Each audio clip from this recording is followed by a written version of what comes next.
Éviter la sous-extrusion en impression 3D. Bonjour à tous et bienvenue dans cette nouvelle vidéo. Aujourd'hui on va essayer de vous aider à lutter contre un problème qui est particulièrement frustrant en impression 3D, c'est le souci de la sous-extrusion. Déjà, si vous en avez sur vos impressions 3D, pas de panique, c'est un problème assez courant quand on débute. Contrairement à certains soucis d'impression qui peuvent rendre vos créations totalement foutues, je pense notamment à un problème de fusion de couches, à un effondrement de vos pièces ou même à du warping, là la sous-extrusion ça vous permet généralement d'avoir un objet avec la forme finale, mais par contre qui est parsemé de trous ou de faiblesses. C'est pour ça que je dis qu'il est frustrant, parce qu'on a quasiment l'impression d'avoir son objet terminé, mais en réalité il est ultra fragile et pas du tout opérationnel. Et à chaque fois on se dit qu'avec un tout petit peu plus de matière, on aurait eu un objet final avec un très bon rendu. Donc pour éviter de vous frustrer inutilement, je vais essayer de vous donner le maximum de recos pour régler ce problème une bonne fois pour toutes. Mais comme d'habitude en impression 3D, sinon ça serait pas drôle, un même problème peut venir de plusieurs facteurs. Donc dans la vidéo, je vais essayer de vous lister les 6 raisons majeures avec à chaque fois la solution pour chacune de ces raisons. Vous voyez cette vidéo un peu comme une sorte de checklist. D'ailleurs, n'oubliez pas que si vous souhaitez aller plus loin dans l'impression 3D, on forme les débutants et les moins débutants en impression 3D dans des formations qui sont en individuel. Donc n'hésitez pas à aller faire un petit tour sur notre site internet. Bon, je reviens au sujet du jour, la sous-extrusion, je vous propose d'attaquer dès maintenant. Numéro 1, une buse qui est sale ou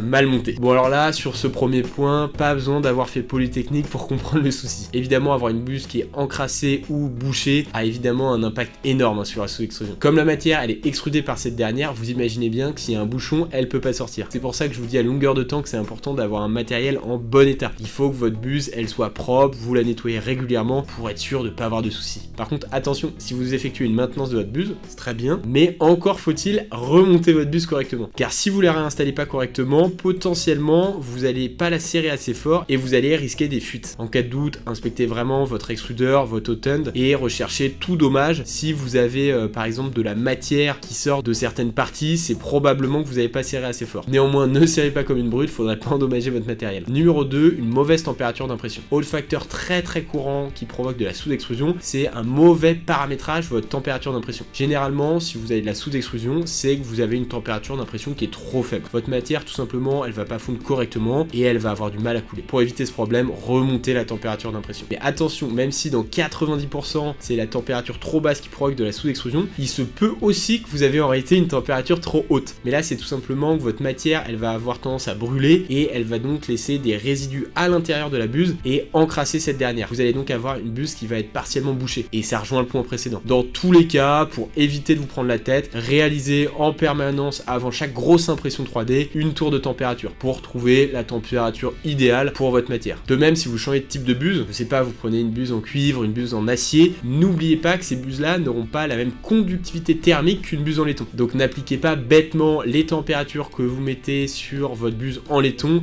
sur vos buses avec d'autres matières d'impression. Numéro 3, votre vitesse d'impression. Si vous avez une vitesse d'impression qui est trop importante, potentiellement trop peu de matière va se déposer sur votre couche inférieure. Pour réussir à déposer davantage de matière, va falloir jouer sur différents facteurs. Déjà, vous pouvez augmenter votre température d'impression. Ça va rendre la matière davantage liquide, mais attention, ça peut provoquer donc d'autres soucis, notamment du stringing. Pour rappel, le stringing, c'est quand la buse elle a tendance à baver et laisser des petits filaments qui devraient pas sur vos impressions. Malheureusement, c'est vraiment ça la difficulté de l'impression 3D. Vous réglez un souci, vous en avez un autre. Tout n'est qu'une question d'équilibre. Ensuite, vous pouvez aussi dans votre slicer réduire tout simplement la vitesse d'impression. Vous allez évidemment gagner en termes de qualité, réduire le problème de sous-extrusion, mais l'impression sera plus lente. Logique jusque-là. C'est pour ça que si vous souhaitez obtenir une belle impression tout en jouant sur les deux tableaux, donc en ayant une vitesse d'impression qui soit importante, mais en ayant une impression 3D de belle qualité, l'idée c'est de réduire la vitesse sur les couches externes de votre coque, mais d'accélérer la vitesse d'impression de votre support ou de votre remplissage. Attention néanmoins à ne pas y aller trop fort, parce que si vraiment vous avez un remplissage de mauvaise qualité, ça va affecter la résistance globale de l'objet. Numéro 4,